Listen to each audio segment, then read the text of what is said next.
Bodhi, Bodhi, Bodhi, Bodhi Bros, Bodhi, Bodhi, Bodhi, Bodhi, Bodhi, Bodhi, Bodhi, Bodhi, Bodhi Bros, the Bodhi, bro, bros, blah, blah, blah, blah, blah. Okay, that's enough. I had to get that out. I had to release the demons. I'm John with a J.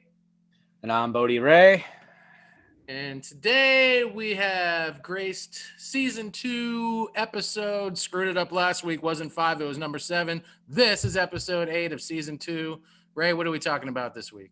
We're going to talk about awakening your intuition and opening your third eye chakra. Something I think we all want. So I made a list of things that we can do to awaken our intuition, develop that, and also talk about some of the obstacles that obstruct our intuition and our third eye chakra, or ajna. So you got notes. I got some notes, man. That's good. I didn't tell you this in our little pre-meeting, but I was just gonna go into it just totally raw, and I watched 2 videos because we set up our time to record at 3, and I was ready at 2, so I was like, let me watch some videos just to refresh the third eye memory of things from people that I admire on the YouTubeage. And so it's pronounced, the Sanskrit is pronounced, is it Anja? The brow? Anja? Yeah. A-N-J-A? It's like Anja? Yeah, A-N-J-A. Yeah. Ajna.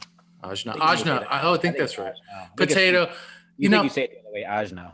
Right. And this that got me thinking too, when I'm like, all right, well, maybe bring it up on the podcast and then talk about potato. Shut up. If someone says something and you understand what they're saying, leave them alone and go on with the conversation. We don't need to correct each other. Actually, it's pronounced ajna. Like, just go. Let it go. Let it go. Come on. Let it go. Because it could be a dialect thing. Could be, a regional accent of sorts. And maybe in Cleveland, you say ajna. I don't care what you say. Like, I know what you mean, right? We're talking about the third eye, right? Right. All right, so let's go. All right, the 6th chakra, actually. So, on the first thing I listed as a point is pay attention to signs, synchronicities. I know for me this year, I love some signs I get are numbers. This year has been, everything I've seen was 4s, 44, which is my age this year. I think I told you that, like, I would see 44 all the time. And this is a sign. This is to help awaken your third eye. You're saying pay attention to the signs and the symbols. Yes, This helps right. Okay. So pay attention to help and build your intuitions. Pay attention to signs, synchronicities that happen. I know sometimes I get signs, I get synchronicities a lot of times with songs on the radio or something like that, or I'll have a thought of something and a song that kind of correlates with what I'm going through, a situation will come on. And sometimes it just hits you differently than other times. Other times I'll be driving or I've listened to music and it's like a song will come on. It's like, oh yeah, like you can kind of tell. You can kind of gives you a certain feeling that's like, yeah, that's like kind of resonates. Like, this is a sign. This is a something I need to pay attention to, right? Dude, my partner just texted me 333. I swear to you, man. It's right here on the screen, man. Like 333. That's hilarious. There you go. I turned my phone off, but I guess I left it on vibrate. I'm like, what the? Oh shit, that's so funny. So what is it about the numbers and the songs or whatever, the synchronicities or the numerology that helps to what are we doing when we pay attention to that opens the gateway to this? What's the correlation? I think it helps us connect divine. Sometimes, what message it gives you, is very individual. Sometimes it could just be a confirmation that you're on the right path, that you're where you're supposed to be. Is it helping you? Okay, that sounds cool. Which kind of reflects our last episode. Am I on the right path? Right. What's the path? Up the path. Is it by paying attention to the numerology and the symbols and the songs and the birds that fly right in front of us or whatever as we're walking, driving, etc.? Is that taking us more into the realm of oneness and opening the third eye and pulling us away from ourselves and our internal conversations and the me, I? Does it do Yeah, that? Does I it? think it's kind of pulling us outwardly into, or inwardly more into spirit, and recognizing, like you said, universal oneness with everything. Yeah, And and so paying attention to those things, I think, is a good way to start developing your intuition, opening yourself up to that. Um, but there's also a fine line too that you have to kind of like watch out for too. Is, you're looking for signs, synchronicities, but I think that line too is that you can also, your mind can kind of play tricks on you. Don't overdo it. Don't go looking for signs too much or over, like, because I know, you can kind of, you could look for patterns that aren't really there too. mm, So you kind of have to like almost just be open and let it kind of come to you. got it. So have you dealt with a lot of synchronicities or Oh in the yeah, past? dude. Oh, that was, yeah. I would say that was one of the gifts of beginning to, and not knowing what was happening. By the way, Mhm. but going through my first major spiritual awakening back in 2011 ish. Um, that was, as a result of hitting the jagged, really horrid rock bottom of my physical, emotional, spiritual life, whatever. Yeah. So it wasn't by profound design did I discover any of these things. It was just kind of like live or die. And if I was going to die, I was going to die. If I was going to live, it was going to be in a whole new light, in a whole new way. So, yeah, that was one of the things that didn't freak me out, but got me really excited. It was the connecting of those dots. It was, Yeah. that song, just singing a song and then turning on the radio and that song being on the radio. Hmm. It was walking with someone in a garden and saying, you know, man, the other night I was dreaming about this hawk, and then the snake came in, and then a hawk flying right in front of us with a snake in its talons, like seriously freaky next level synchronicity shit, like specific shit. And I was like, man, I must be on the right path. If we're talking Right. about paths again, like, whoa, But this is it takes that eye to see that stuff and to recognize it. yeah. Where so you kind of have to be open. That's what the third eye does. And I think we talked about this briefly in the pre-show, but it had nothing really to do specifically about third eye, or did it?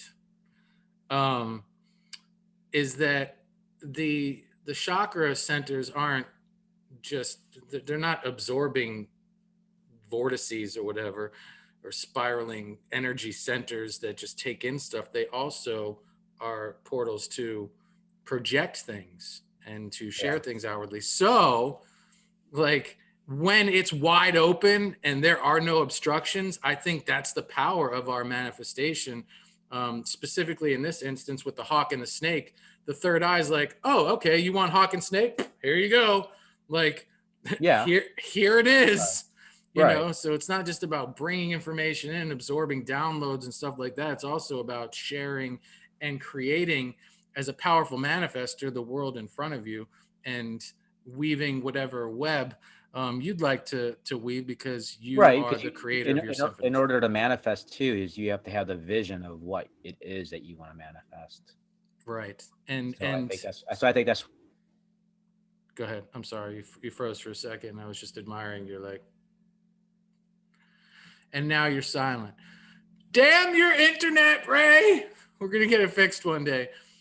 Yep. I'm gonna just talk for a few moments as Ray dials up. okay. Old school. There, he's back. He's back. All right. All right. And then the next thing I put down on the list is mindfulness, This is which always, another. This is another. So just to clarify, this is another way to help awaken your third eye. Correct? right. So Okay. I think being mindful of how you feel, of your feelings when you meet somebody, when you get into a situation, to start paying attention to how you feel, your feelings.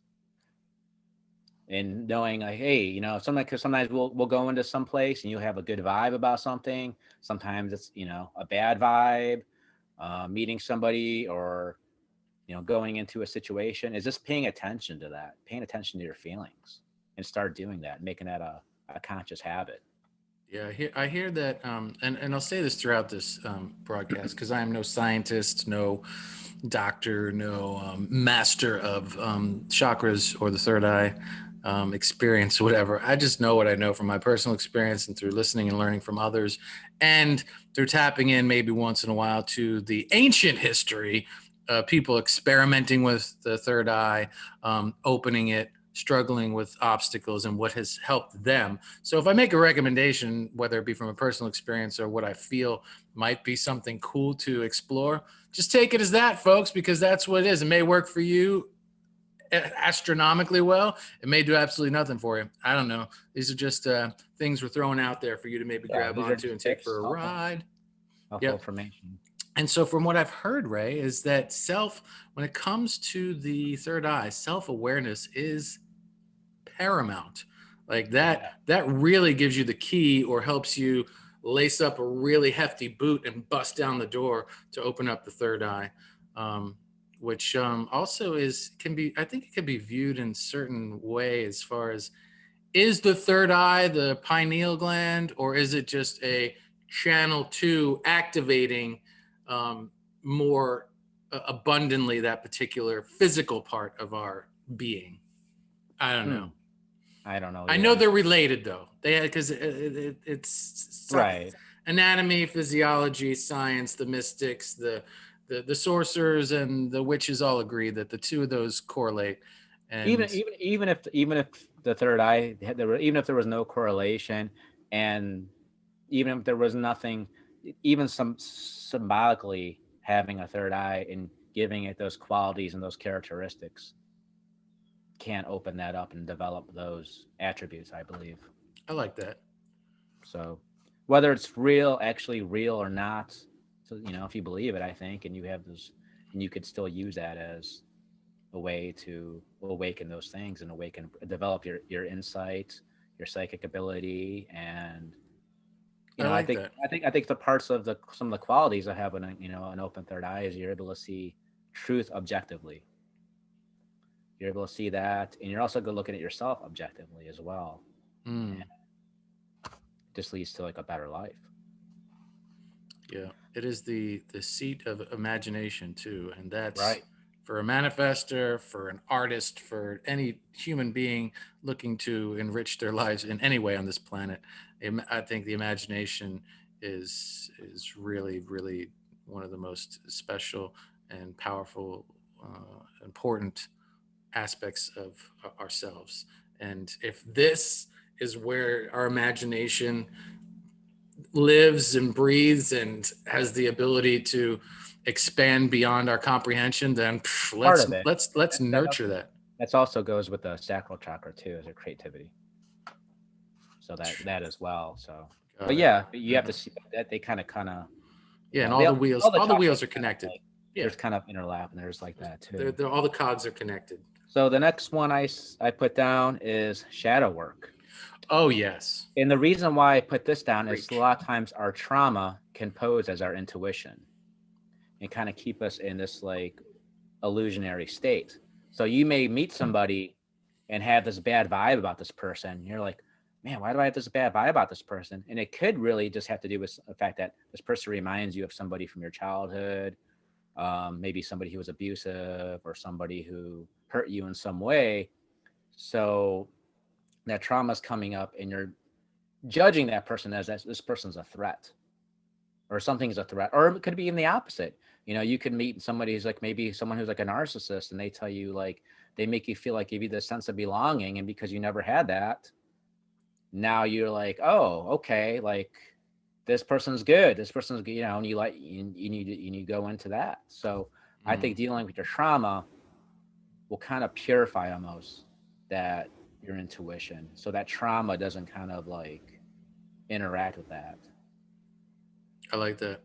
That's one of the other things I was gently reminded of today as being of the utmost integral importance um, in the process of awakening the third eye or enjoying it whilst it is wide open is nurturing those opportunities that arise for shadow work, because that will do nothing but expand um, and um, help you have a greater and deeper experience with your third eye journeys. Right. Speaking of which, there are a few accents that while they're at the top of my head here, I'll just throw out there.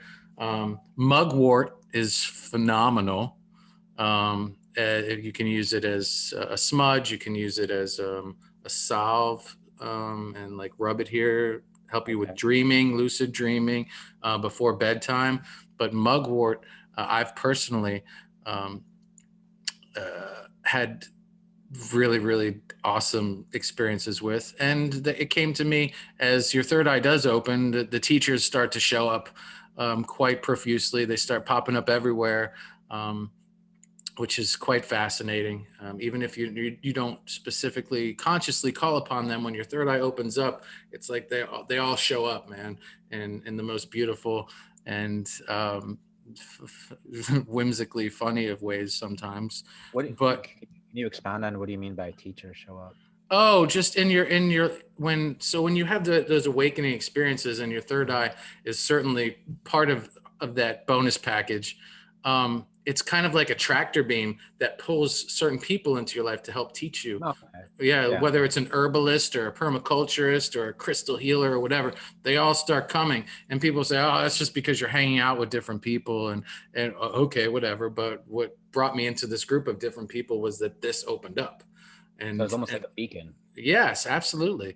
I And like that. it's not like you're going to sign up for classes and there's teacher. It's like Hmm. you're sitting in a park, and this elderly woman sits next to you, and you have this lovely conversation, and it spills into what she does, and she's actually not there soliciting your business, but she's, I don't know, she's a keeper of animals or whatever. She has a farm, and she just starts talking about all these wonderful qualities of animals, and whatever, like how they bring you messages, and how they dance with the land, whatever, and you just learn so much about them from this woman.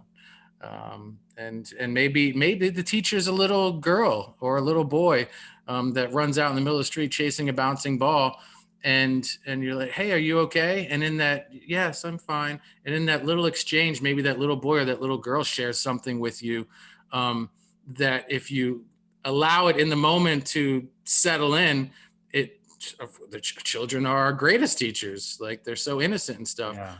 And that happens too in your enlightenment periods or whatever, your moments of awakening, is that connection to, when we're talking about the third eye, the imagination and the allowance, as you become more and more self-aware of that inner child inside of you, Hmm. allowing it to come out. So in order to do shadow work or be really self-aware, you have to be connected to all those fragmented inner children within you, and traumatically hurt aspects of yourself. And they'll come up and they'll beg for your attention, they'll beg for your time, and those end up being some of our greatest teachers, to learn some heavy lessons with, and also to reconnect with and play with and allow to play again, and set the artist that once was free, before it was just stifled and smothered and discouraged, et cetera, et cetera, as a lot of us have been in our youth. It um, sort of reminds me of what you said. Is there was a quote, I think it was by Ram Dass. I know it was in the book Be Here Now, but it was saying something like kind of what you said. Like when you awaken, you see the guru. The guru is everywhere. Basically, that's what it's saying. Like the teacher is everywhere, and like that's what part of the practice is seeing God in everybody, seeing the divine in everybody. And when I think when you're awake, when your third eye is everybody, you see, like you said, a teacher. Everybody's a teacher. Everybody's a student. And really, what you see is everybody is like that. You kind of open up to that, where a child could be, you said, teach you like a valuable lesson, or somebody you least expect. I mean, maybe somebody at work that you thought was like a moron or something like that. Suddenly, like, you have a conversation and kind of like, whoa, you get kind of like an insight of that person. And I think that's definitely one of the biggest qualities of having an open third eye is seeing that you see everybody as a soul. You see everybody as, everybody is maybe the divine, or maybe everyone is the guru and dragged. And then what you're doing is every action, because you're able to see that, every action comes at a service. You're serving the divine within each person. Like I could see the divine in you, and I could serve you. I could whatever you need, whether it's like a holding space or giving advice or just, you know, being there with you, being a presence. Is I serve the divine in you. But I have to, in order for me to see that, I have to be able to see it myself first. So I think that's I like that what you said about the teachers. Thanks, man. That came through a potpourri of sharing just things that help accentuate, like the mugwort. There's certain crystals, you can look that up, that Oh yeah. really intermingle well with that type of practice of trying to awaken or keep open or remove I obstacles know. of the third eye. I think lapis, I think, is one of the stones that's Sounds recommended. like that would work. The lapis lazuli. Yeah, I think that's what it is, isn't it? Yeah.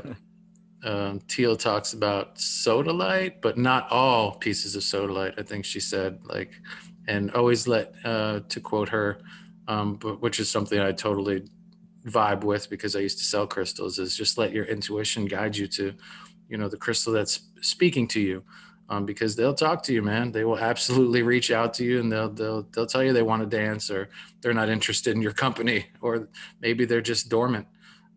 So um, it's and that's another time I learned from the children, man, when they used to come up to the table, Ray.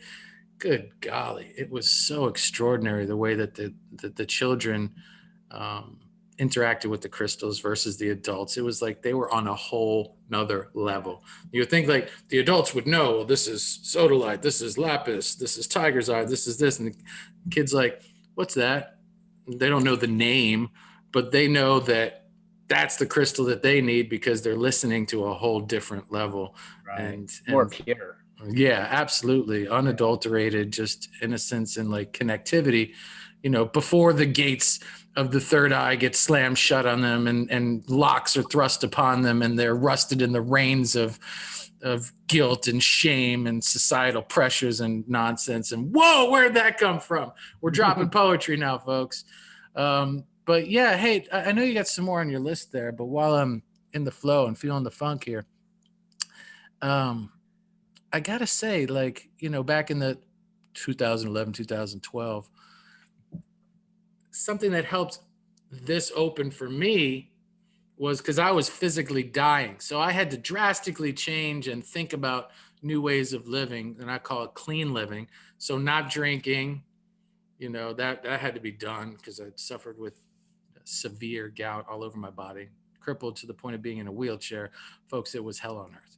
So a pain that pulses with every heartbeat, hell on earth, like horrible. While you're sleeping, still pain. Um, so food changed. And this Mhm. was a long process. I didn't eat all organic food and become vegan. I'm not saying that people have to become vegan and that's the solution or the only way to open your third eye, blah, blah, blah. Like everyone's got their own thing, do your own thing, do your own dance, have your own fun, sustain yourself in whatever ways you feel called to do. But for me, I had to stop eating, at least for a while, I had to stop eating meat. And so it was vegetarianism at first. But then, some will say, and I would have to concur from my personal experience only, and I speak only to that maybe dairy, because of the calcium, they talk about calcifying your pineal gland and fluoride. Now, Yeah, the water. as a young child, man, I used to I didn't want the fluoride. Like it made me gag. And that was explained away in many of ways, like, oh, it's just a gag reflex, and when you brush your teeth, some people experience that. No, it was the fluoride. They tried to give us little cups of fluoride in public school in New What? York. Yeah, and they used to say, swish it, go ahead, swish it, and then spit it out in your cup. They used to go around like on a pill tray, like, Ray. Wow. It looked like That's what it looked like in the movies when you see them going around with the little like Dixie cups, but Yeah. it's filled with fluoride and flavors like bubble gum and shit. And then the teachers would always say, "Now don't swallow it, kids." Which most kids are like, "Tee hee hee, I'm gonna swallow a little bit." Dude, it was fucking crazy. And I never. They always used to like, look at my cup and they'd be like, "You have Did to you do your swallow floor." it? No, Okay. once, yes, once, and it was the most fucking weird thing, and instantly my entire body was like, never again. And I remember always turning it down every day. And the teachers were cool. They weren't trying to like force it down your throat because it wasn't their agenda. It was just something that they were asked to do, told to do, whatever. And so I never got shit for it, but I never took the fluoride. When I went to the dentist, I kicked and screamed, and my mom, like, I mean, like, I'm not just talking little kid, I'm talking into like my teenage years. Like, I'm not doing Yeah. the fluoride. I didn't know what it was back then, but I just knew that my body didn't want it. Right. Right. And so now with the water that I drink, we drink out of a Berkey filtered water. And I'm not saying everyone's got to run out and buy a Berkey, but just be mindful. Back to your word earlier, man. We love that word with this podcast. Be mindful of the stuff you're putting in your body. Period. Get your water tested. If you think I'm crazy, like you can buy some really cheap water tests and see what's in your water before every day you put it into your gullet or shower it all over your body. You can buy filters for your shower heads too, I used folks. to have one of those like crystal shower filters Oh yeah. years ago. Yeah, Yeah, yeah, it yeah. was definitely noticed a difference. Yes, softer Yeah, the like water was. yeah, Sound it like was like Yoda. that. Like skin felt softer, hair felt better. Like hair was better. Softer indeed the water was. I was so soft and silky. You're still soft and silky, Ray. I could see it through the screen. All right, So so yeah, that's just some ways that I was thinking to share clean living, um, that really just opened the door for me. And that's when I was like, oh shit, Ray, my imagination came back. I felt so as these things were, as I was cleansing my body and detoxing my body, not knowing what the expectation was of this event. actually, fasting is also known to help too. Yes. Or I fast doing that. I've done some fasting before, and I could tell from personal experience. I felt like my intuition and my insight was just off the chart. Right. But it's not something that's I could do all the time. Just lifestyle, just it's tough Right. to do that. But I've done some fasting before for like 48 hour, 72-hour fast, and it definitely does make a huge difference in terms of your insight. It does like the detoxifying that. And I think that's when a lot of us in our awakenings and stuff, and we're made fun of or whatever, but the journey's the journey. And, you want to call people names, call people names. You want to judge people, judge people. I, stop. Come on. We're all at different levels and different places and spaces. That's when I felt like I'm like, I'm fucking psychic. I knew it. I knew it. I felt like I was a kid again. Like I was a really, really, really good athlete as a kid. And maybe because my intuition was so fucking plugged in and crystal clear and just filtered, unadulterated channel as a youngster that I was able to see the ball, really well and knock the shit out of it, kick it well, catch it well, all that stuff. I knew where it was going to be before it was there. Like All maybe right. you're more like in tune with you're more in tune with everything, and you're more in alignment, and that's what kind of caused that. Yes. And so when those gifts came back like a tsunami, I'm like, I'm a psychic. Come sit with me. I will tell you what your life. I can see it. I see it happening. And and look, man, you could say, oh, psychic schmaikic or whatever. You're what are you, a shaman? What are you this? Just stop. Let me call myself what I want to call. And you can either sit with me or not sit with me. But at the time, I'll tell you what, it was a really nice ride to sit in a seat next to me or take a walk, through a park with me because I was plugged in, man. And I allowed myself to plug into fearlessly and lovingly to others. And man, we had some great conversations, Well, man. that's the I don't do that today anymore so yeah. much, but like that was a period of time when it was wide open, Ray. Well, that's what I was gonna say. Is one of the points too. I was gonna say one of the ways that you could develop your intuition is maybe you get some tarot cards. Maybe you start practicing doing some. It's small time and just do some. Do some readings for people or do some readings. Or maybe you keep it secret to yourself. And there's a lot of different ways. There's in tarot or oracle cards, or just even just doing whatever you want to do is That's the part of the thing I said before is mindfulness of how you feel in certain situations when you meet somebody or when you go to someplace new. Start practicing that stuff. Start practicing your psychic ability, but don't get too hung up on the results of it either, though, because sometimes you're going to be wrong, and you're going to be, we're all wrong sometimes because what you're really looking at is probabilities and Mhm. potentials. So you may see a list of like all these probabilities and potentials, and it's like, oh yeah, if you go there, you're gonna have really good luck in this new job or whatever, and then the person gets a job and they get fired their third day, and you think, man, I must really suck as a psychic, or why was I seeing that? But you were just looking at a list of potential outcomes, probabilities, but maybe that person, free will, that person has the free will, and maybe that person went to that job today and they opened their mouth when they shouldn't have, and that's what got them fired or whatever. And so practice it, but don't do it like kind of lighthearted. I would say. And if you have anything to add about that, Don't take yourself so seriously, man. yeah, Right. exactly. Right.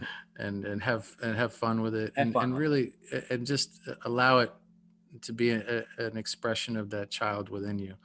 And and I think that's when the magic happens, man, when you're not investing too much in it or putting too much pressure on it. Or Yeah, I'm not saying don't create your businesses around being a psychic, or whether you're um, a channeler, because some when you open this up, and Teal talks about this too, people are affected in different ways. Maybe it's their clairaudience, or their clairvoyance, or hmm, their ability to channel, or or whatever the gift may be. For certain people, it might take certain directions.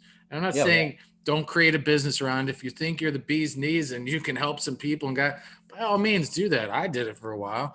Um, but to Ray's point, that with that comes a lot of pressure, with that comes a lot of expectation, with that comes like just a lot of heaviness, and things to consider, both on your side equation and your client or the person you're working with or whatever.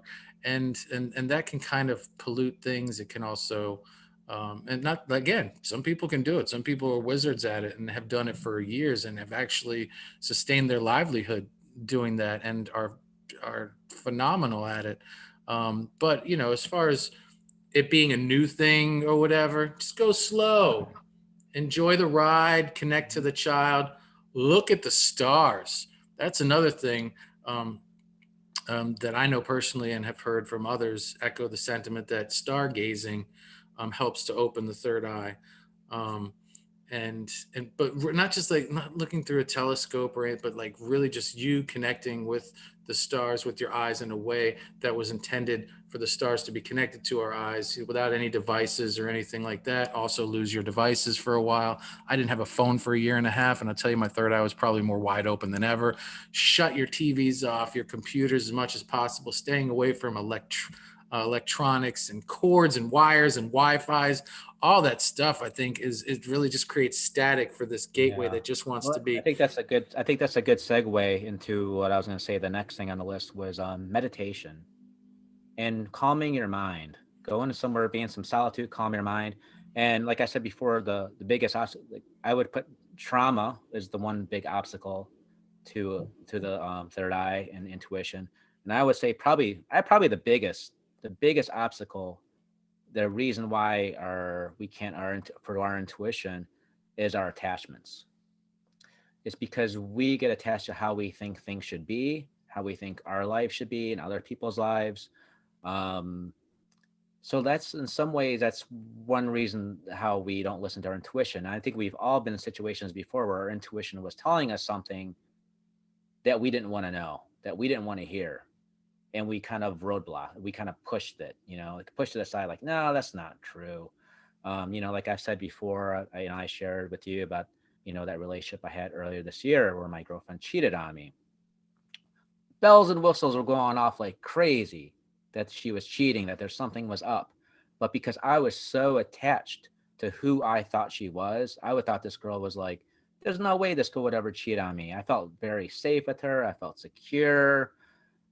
So I didn't listen to that. I didn't listen to intuition, and it kept going on and on. And finally, I was like, okay, this is what's going on. So I had to learn to listen to that. But that big obstruction was because of my attachments. I was attached to that relationship, and I thought this relationship is going to be future. We're going to get married. I had all these. I had this story. I was, it's really all story I'm attached to. But I think that we all kind of have that. Where we listen to something, our intuition, but because we're attached to how we think it is, this person would never do this, or this person this, and then we're attached to ourselves. So it's a lot of it. So doing meditation, sitting down, calming our minds, it kind of gives us, where we can kind of go back and like witness those thoughts, witness those feelings, and identifying with the witness to our story. And we could see like, hey, you know what, I'm kind of caught in this. Maybe it's a trauma, like a childhood trauma, like, man, you know what, my self-worth, it just feels like bad, or it's not really. And I could see why I'm trying to compensate for my low self-worth by going out and maybe trying to meet people, or whatever way you're trying to compensate for that. So giving yourself some time, some meditation, and Yeah. just calming your mind. Yeah, and in doing that, most of us will close our eyes during most meditations. Mm-hmm. P.S. Crystal singing bowls and chanting certain like one word Contrast. transcendental mantras or whatever Mm-hmm. will help um, stimulate and awaken this area as well. So I'm told, and have definitely experienced with the crystal bowls. I haven't chanted very much in my life, but I'm very intrigued by doing that practice. And the few times I have done it, definitely feel the profundity in it, and how it really instantly Check blows out things up. check out Krishna Das. Sure, sure. Yeah, Yeah. send me something. Yeah. But what was I saying? Oh yes, as you're closing your eyes, if you do that when you meditate, I think it would certainly help to realize that since these two are closed, focusing on this one opening, maybe even seeing it as an eye, or whatever makes sense for you, a portal, an opening of sorts, whatever picture resonates with you, and allowing it to take you wherever it takes you, and no matter where it is, just there's the key word, being an allowance of, not in judgment of or in resistance of, but just whatever comes up, and let it take you where it takes you. And each and every time is going to be ridiculously different. I promise you that. There may be some similar familiar themes that pop up in the landscape from time to time, and those things should definitely call us to spend more intimate attention to. However, it's always going to be a wildly and vastly different ride from meditation to meditation. Yeah, that's all I got to say about that. Hey, Palo Santo, I heard is really good for um, the third eye. I've What used is that, a it. joint? No, no, guy. Yeah, it's a Palo Santo joint, man. Peruvian Hollywood, bro. So let me pass that over to you. Pass that over here. That'd be great. That would be so dope if you had one. Man, be in sync. We should plan better next time. I'll send you a similar sized stick in the future. But yeah, Yeah. as a smudge, I hear it might mingle very well with the mugwort. I don't know. Give it a shot if you're ever called to, and you find a sustainable source of Palo Santo that's from a provider that you feel is doing good work, and you You feel got to find a dealer. yeah, you got to find you want to be mindful from where you get your smudge stuff from, and how it's procured, and Right. the companies and stuff, and what their mission is, and how they do things. I think all of that definitely To go back what I was saying to you about yes. attachment too, one of the things you could always know too is that like they could show you where you're, if you have attachment, is like, when I said before, if you do tarot cards or do readings, Yes. sometimes you'll pull a card and you'll be like, that must be the wrong card. Oh, how often does Oh, that so you happen? know why? So you know why that is because you have an attachment to how you think an outcome should be. Yeah.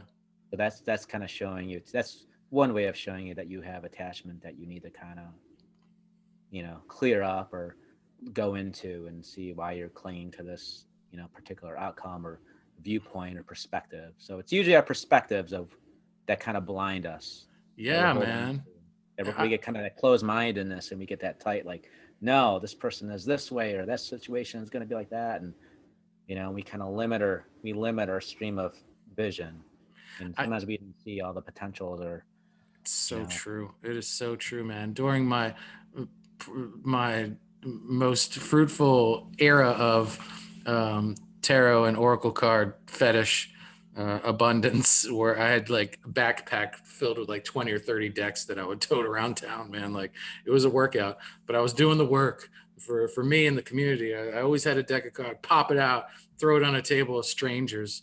I'd be like, I'd be in a coffee shop and I'm like, go ahead. And they're like, I didn't give it. I was usually high as fuck. So I was just like, here, I'm the community oracle. Here's a deck of cards. Some would look at me weird, but others would be like, ooh, cool. Like, thanks. And make new friends. And then I'd ask them, I'd never bother them or like, aside from dropping a deck on their table and, inject anything else into their meeting or conversation. But when I saw that they were done, I'd go over and grab the deck and I'd be like, was that fun? Did you get anything out of that? And they were like, thank you so much. Or people would return the deck and like, that was really cool. Appreciate it. It was never, ever really met with disdain or disgust or anything. It was always, I guess I chose the I don't, twosomes well. Or what happens too is, and I think a lot of times too, is you notice that it's easier for you to give readings to people that you don't know as much oh, sure. as you do that, because you have no, there's not less attachment. If you don't really know somebody that well, it's easier to be more objective and be like, Yes. okay, this death card came up. It's not a bad card, it just means could be new beginnings, or you have something come up. But like when you're trying to do a reading for somebody like a family member or a good friend, a lot of times that attachment, those that It's you're true. clouded. It is really true. And I totally veered off point of where I was headed with that story, the coffee shop droppings. Um, I remember specific cards that I'm glad I took a tangent turn here because now your point is very well amplified. That I knew very intimately well. Say, oh, that wasn't a good card, or that wasn't like this card doesn't make sense to me. And me in that moment, this was at the infancy of knowing any of this stuff or connecting to it to the depth and breadth in which I feel like today I'm able to do. Um, and there's many more levels and depths to aspire to. By the way, it never stops, as we all should know. Um, but specific cards, I mean, you can see I'm not going to call anyone's name out or the card out by any means. I would never do that to anyone. But I'm right now remembering certain cards and people going, that's not the one, or maybe you should shuffle up again or whatever. And me agreeing with them, like, yeah. Maybe it wasn't like, let me do it again. Let me get you another card. But now, knowing what I know of the cards and where they can take us and what they can mean and and that those particular people and how it might apply to them, wow, that was the perfect card, Exactly. right? But in that moment we were both in resistance to this message and Right. how dare I draw such a card type of thing, right?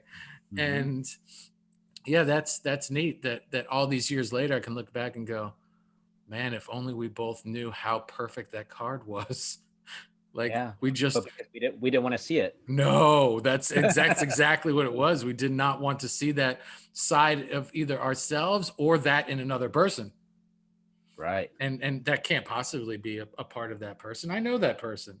So yeah, that's an interesting um, conversation there. Hey, do you have more stuff on your list? I just have one more, Okay, because then we can and maybe shift into cards.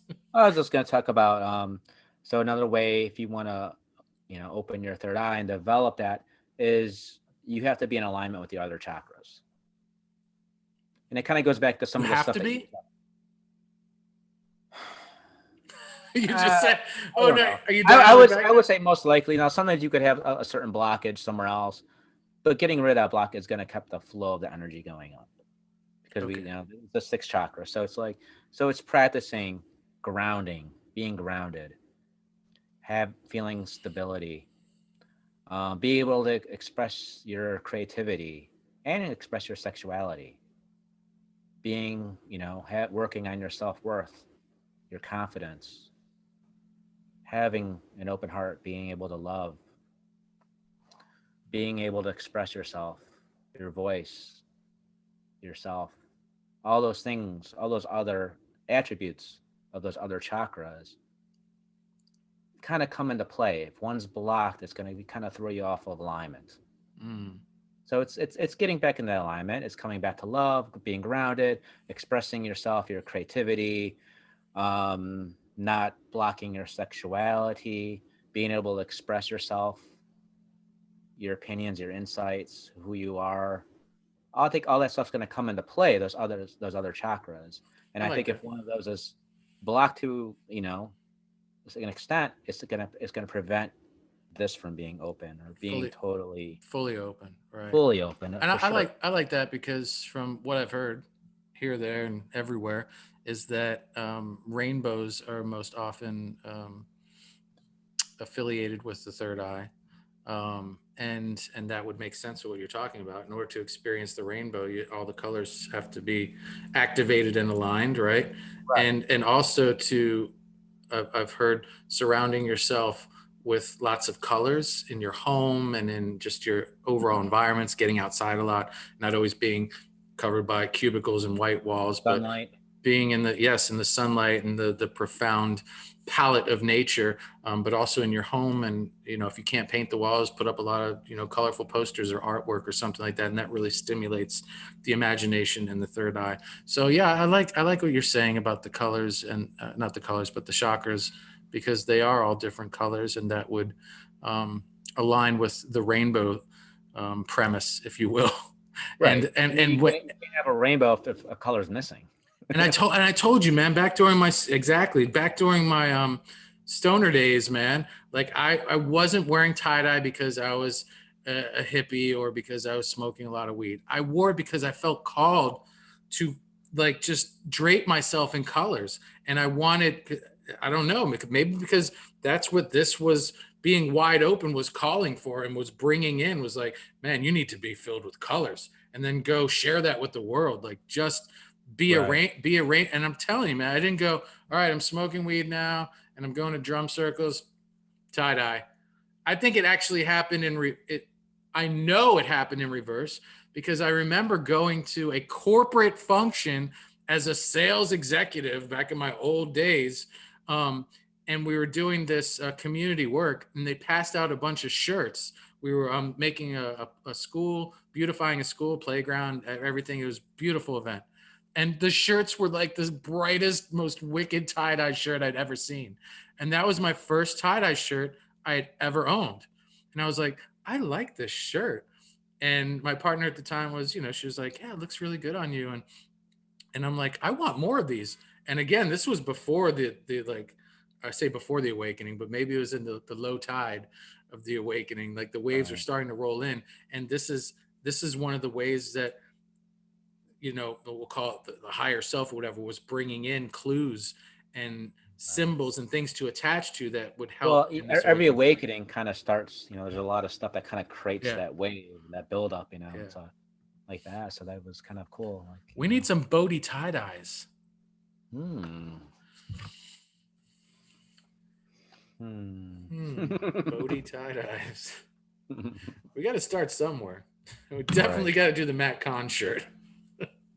And just like I was saying, and just some other random stuff, I said, maybe to help develop, open that up is, get a Reiki session done, go see a energy healer, like we said, crystals.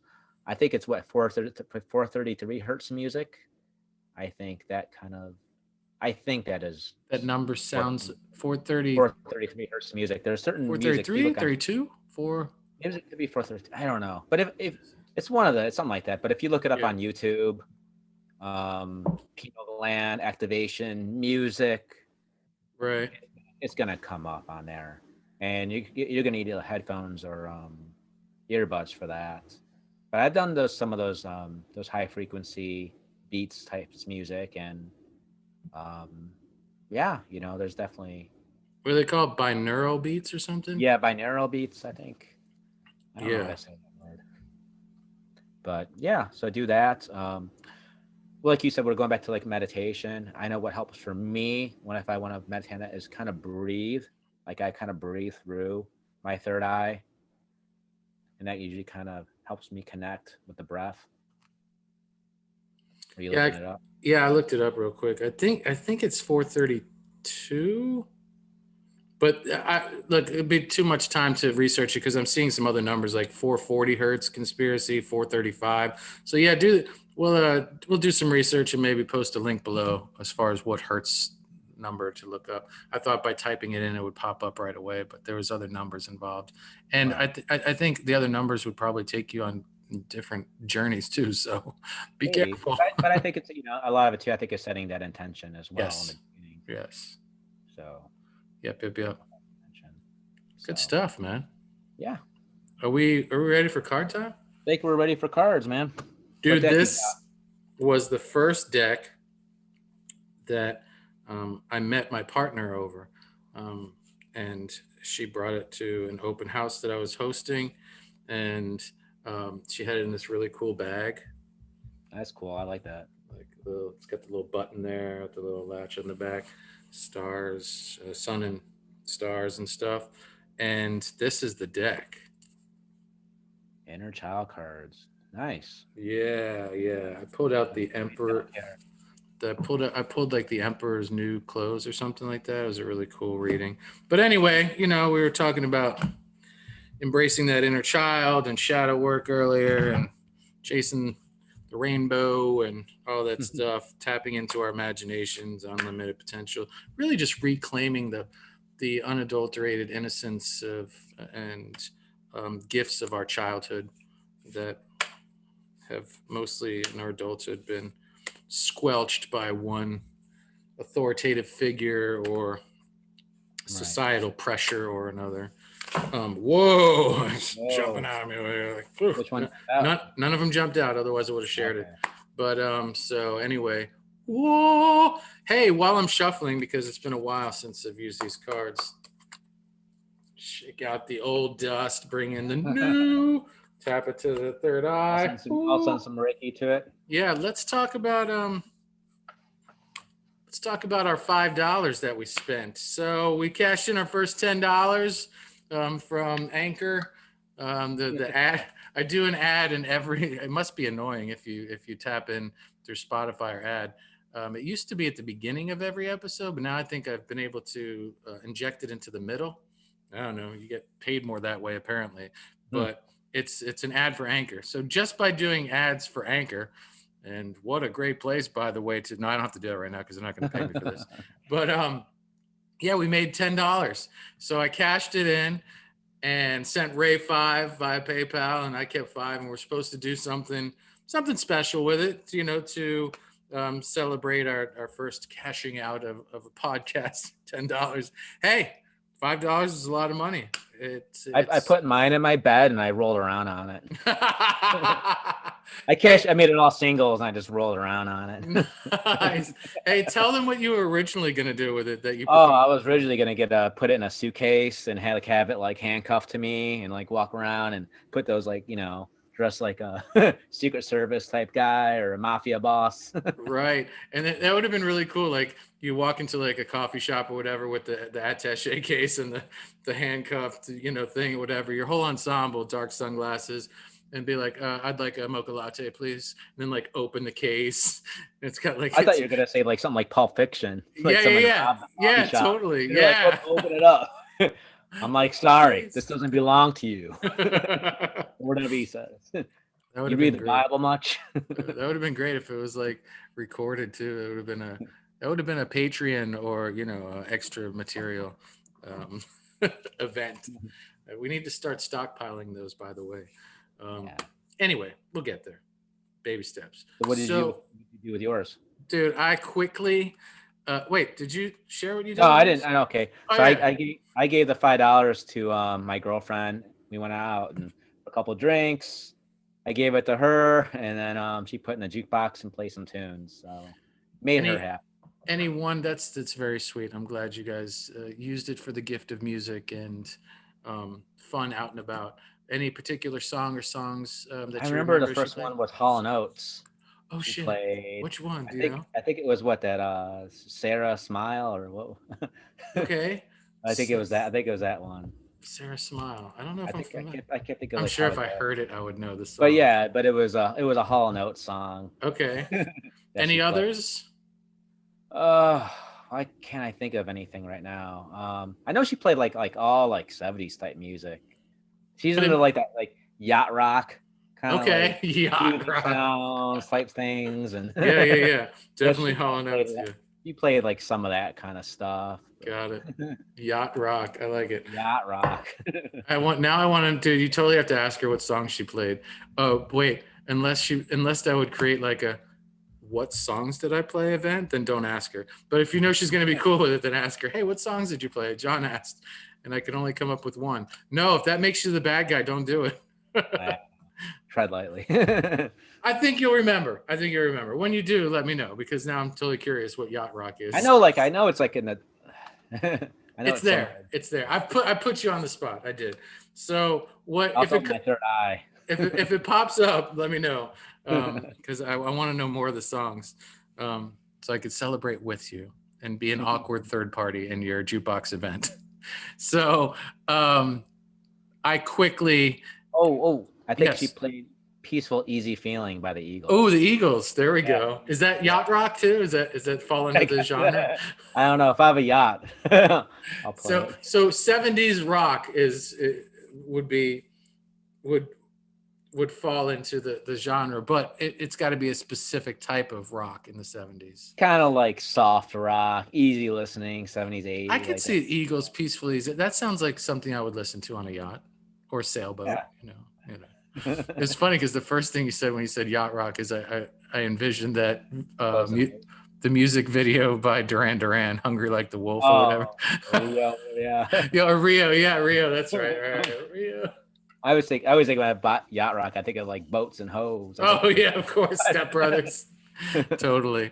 That movie was so fucking genius, man. I will say I it love over. that It was movie. so well That's a written. movie I could watch like all the time. Like if it's on, I'll watch it. Fucks me up, dude. It comes on. I'm like, no. Wait, just a few minutes, and then I'll shut it off.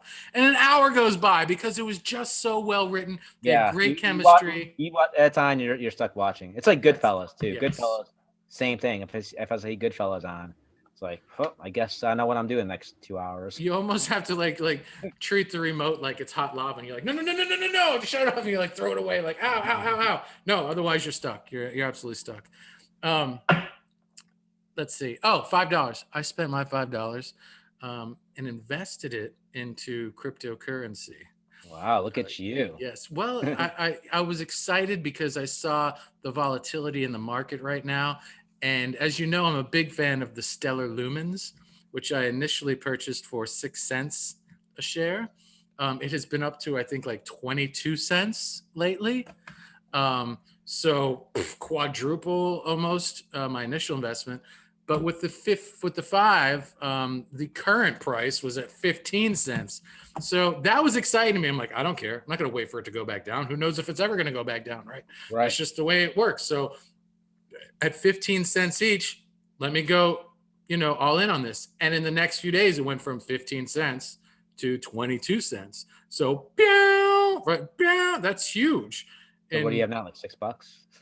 I don't know. 25 I threw it in the pile of the rest of the Stellar Lumens, man, that I had purchased at, 6 cents each, which I think, I don't know. I think it's when you're buying stuff at 6 cents each, you get a lot quick.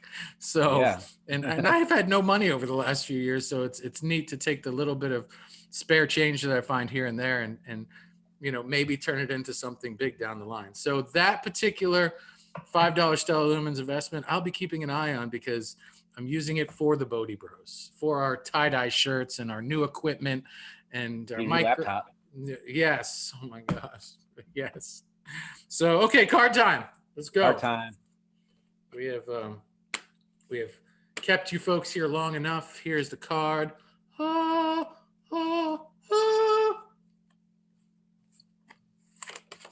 Whoa. I can't see. Which one is that? Can you read it? I can't really read that. It looks like people on a raft. I don't know. There's a glare on the screen. I know. Let me see. It says the Four of Swords. Okay. There's the Four of Swords. And then the one that popped out at me was I think we got to go with that one too. The Two of Swords. Wow, a lot of sword action. A lot of sword action. So the 4 of swords and the 2 of swords. Hmm. Man, this is really this is interesting because I really wanted these have like long readings, so I was going to commit to reading one of them, but Maybe can because you get to like the kind of like I'm the gonna meat of have to. I'm gonna have to do the Ray thing and just get to the, just it? get to the summary, man. Wands, wands, swords. Okay, so we'll do the 4 of swords first. All right. This is really wonderful. If you ever see this one, folks, get the inner child cards. It's great because it's not just the tarot, like the 4 of swords or the wands or the stuff. There's things like the yellow brick road. So it weaves in some of the cards that we didn't get. The big bad wolf, Hmm. the Midas touch. This one's Snow White. So that's kind of cool. But we got traditional tarot cards with ours, with the really, very colorful. Back to the rainbow, Those are Ray. nice. Very colorful, and playful, Yeah. playfully whimsical designs. Elfin like, fairy esque, if you will. Well, it says fairy on there. Oh, it does? Oh, Yeah. fairy tale tarot. Yeah. Okay.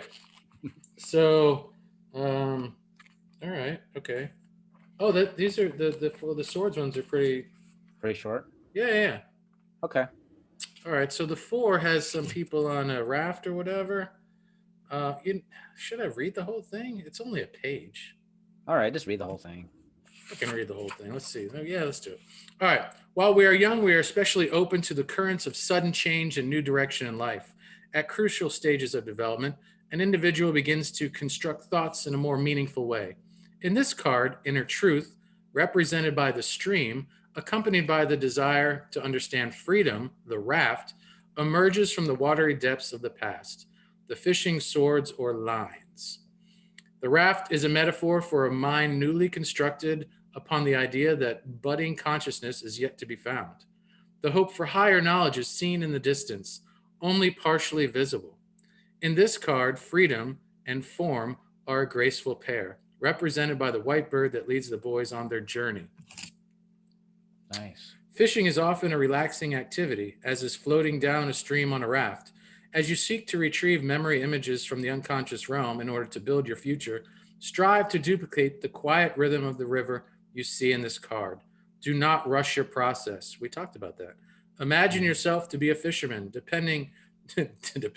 deepening your knowledge and dropping your line into the unknown waters of life. How nice. Anticipate the big catch. This stage of mental maturation can begin at any age. It comes when we feel the urge to build a new foundation of awareness. A time for rest or more tranquil surroundings may enhance the quality of your life. Be at peace as you enter the waters of deep change and initiation. That was the 4 of swords. I like it. It's kind of like being patient in a way on your journey. Holy uh-oh. The screen went crazy. Oh no. This is going to be a fun part of the video. I can't find the hold on. It says recording on my end. I know. I just can't find the. What can't you find? Oh, the screen? Yeah. Holy crap. This is crazy. Bear with us, folks. We're having technical screen sharing difficulties. All right, there it is. Oh my gosh. All right. Okay, so fun fact here. What you didn't see, Ray, did you see what my screen was sharing? No, I saw the light from midnight coming from the screen on your face, so. Oh, you didn't see what was in the background and stuff? No, I just saw like how it is normal. Oh, you saw it like this? Yeah. Oh, I wonder what it's going to record then. That's funny. Well, if if it's what I saw, and I'll check. So my partner will put like fun pictures of herself as my like backdrop. So when I turn my computer on, she's like, it's a big picture of her. And this one is really big with this crazy looking green bird that she had at some market or something, some festival on her finger. But she may make an appearance on her podcast. She may, and it's a real fun picture. That's why I'm like, it wasn't a bad thing, but it's definitely a funny thing. Okay, so the 2 of swords. What were you saying about the Four of Swords? Oh, it just that seems like, being patient on the Yes. journey. It's like, what you want is up ahead, and kind of keep the, don't try to rush things, I guess. Yep. And Peaceful, easy feeling. taking it slow. I like it. Yacht rock. All right. So these two were on a yacht and they ran it into a reef and they got a little upset at each other. So they're having a little fencing situation, maybe, or maybe they're celebrating the destruction of the yacht because it was too big of an attachment and too much of a responsibility. And now they're happy to be free of the yacht. I don't know, but they're rocking and the sun. And here we go. Fencing and dueling are popular sports and art forms that require skill, balance, and grace. They involve lucid and quick movements coupled with the insight and awareness it takes to yield and surrender to one's opponent. Potentially, our minds can function in this fashion. However, in our stressful culture where dualistic thinking reigns, we inevitably get entangled in indecision and self doubt. Resolving life's conflicts can become agonizing feats of battle. We often remain unyielding or unable to surrender to a difficult situation put before us. This card offers the perspective that our mental conflicts can be experienced as a sport in which balance and wholeness are a priority.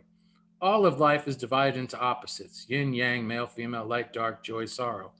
We must know one side in order to learn its polar complement. The crossed swords represents mental conflict. The radiant sun behind the swords is a reminder of the wholeness that overlights any form of dualism. It may be a time in your life when you are making new decisions or searching for answers to old problems. Move toward your light and wisdom and let the answers emerge like a great sunrise. Allow old worries to sink into the past like a poignant sunset. Clarity will come as you gently yield to the moment. Mm. Very fitting with our topic about, yielding to that and having the insights. And so we have, dualistic perception and embracing duality, but also seeing being with the oneness as well. You know, kind of like a yin yang, and I guess you have the white and the black, but it's all contained in one circle. I dig what you're saying, Ray. I'd also like to add that um, piggybacking on the sentiment earlier of stargazing, the sun's a pretty big star. Now, I caution you not to, play with the sun with your eyes unless you know what you're doing or you do the ample research. But sun gazing, just like Oh yeah, fasting, is a thing, man. oh yeah. And I've read some stuff about that. The people in India doing the stargazing. That people would do that from like morning to night and just keep their eyes on the sun the whole time and their consciousness on that. And I heard people too that were able to feed from the sun. yes, it's like They sun would fast. eaters. Yeah, Yes. they would somehow it would come down and somehow would produce some kind of nectar in the mouth, in the roof of the mouth, and Whoa. they were able to use that to eat from. That's something I've never heard. That sounds delicious. I know. I I've want some nectar, some sun nectar. Fuck yeah, dude. I Put would it in definitely my want some sun nectar, especially living here in the Sunshine State. What the f have I been Oh, doing? that's gonna lower your grocery bill. Gosh, it's gonna lower my belly bill too, man. My belly build. Hey, we have for lunch today a bologna sandwich and the sun. And cut out the bologna sandwich. I had a sun sandwich. Whoa, what is that made of? My knuckle sandwiched hands and a little bit of staring right into it. I have flirted with sun gazing um, to the degree of where it made me smile and stuff and understand a few things, but I haven't researched enough to where I felt comfortable doing it often or to elongated degrees.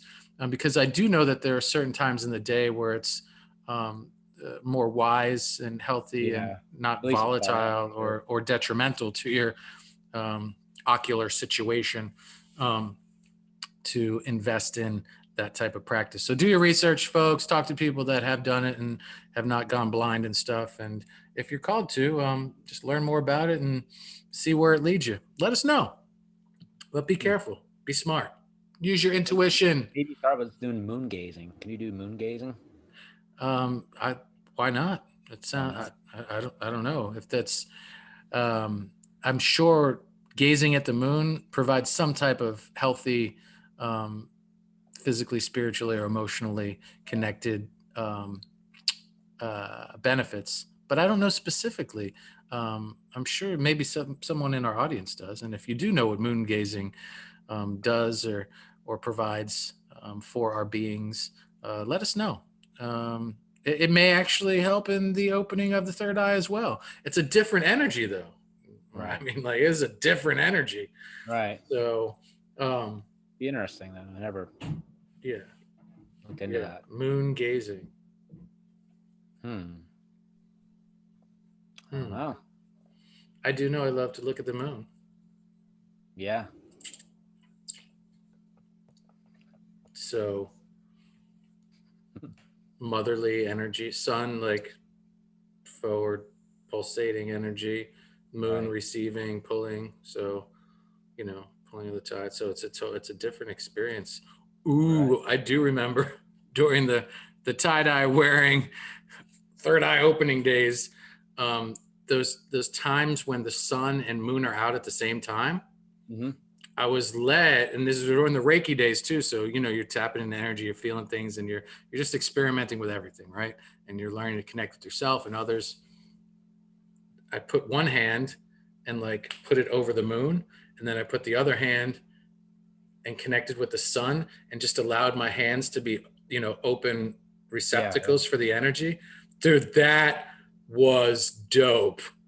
I mean, what a journey that was. Just when you do the Reiki and your hands are on fire, Yeah.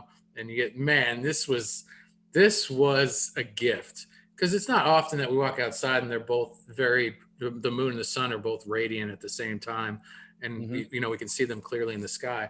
But man, if you ever get a chance to do that, I can't tell you where it's going to take you. I can't tell you what chakra is going to be lit on fire, but do that hand to hand, and then like switch the hands or whatever. Maybe I did I was led to, so the mother received, go to the moon, and then the father to the sun, Mm-hmm. so right to the sun, left to the moon, and that worked well for me, man. It was, people, what are you doing? And I'm like, why are you not doing this? Like, how am I the only one called to do this right now? Like, put your drum down, drop your joint, like, do what I'm doing. It was fun. Look into it. That's cool. I don't I'm know what gonna it's try called. It should have a name. If it doesn't, we need to give it one. It's that. a new yoga pose. It's called the Bodhi Bro. Yeah. And if you don't know, now you know. That's right. You gotta connect with I'm the gonna drop the sun and the palo. I'm moon. gonna drop the palo on that. Santo. So I think we're wrapping up here, You wrap folks. it That's up. good. Yep, yep, Thank you yep, very much, everybody. yep. And we appreciate the opportunity to bring you another Bodhi Bros broadcast. And if you have ideas for themes, topics, specific whatevers, let us know. We are always open to considering exploring what you want us to investigate and to share upon our personal experiences and insights, yada, yada, yada. We are going to soon be opening a new chapter and having a third person on the screen. So it'll be Bodhi, Ray, John with a J, and special guest. We are very close to confirming our first guest. Super excited about that. And we'll keep that a surprise for now until it is written in stone that we will have this particular person. But we have only reached out to a very select few so far.